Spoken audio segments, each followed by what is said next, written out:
Seconda lettera di Giovanni, indirizzo e salute.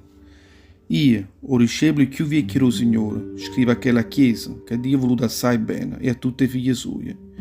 Io voglio bene veramente, e non solo io, a solo vuole bene, ma pure tutti quelli che hanno conosciuto la verità, che ha radicato con fermezza rinda a noi e sarà con noi per sempre.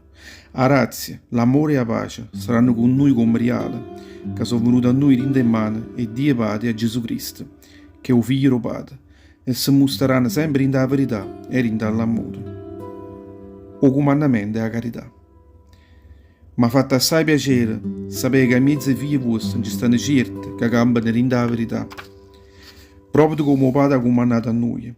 E mo prego a te, Signore, non potranno un comandamento nuovo, ma quello che abbiamo avuto insieme a principio. Volimmoci bene l'uno con l'altro.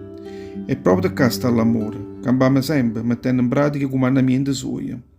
Chissà che il comandamento che avete avuto insieme a principio, camminate sempre in d'acchista. Fuitere falso dottore. Perché sono sparpagliati in mondo parecchi masti favazzi, che non vogliono accettare Gesù Cristo che è venuto in mezzo a noi in la carne. Questi masti favazzi che vogliono a fatturare sono proprio loro l'anticristo. Abbarato a voi, vuole a voi stessi, se non volete perdere tutte quelle frutte che la fatica vostra.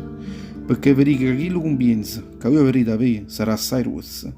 Chi cammina fuori dalla via e non rimane fermo, rinda dottrina di Gesù Cristo, non sta in comunione con Dio. Chi invece rimane rinda dottrina di Gesù Cristo, rimane unito al Padre e al Figlio.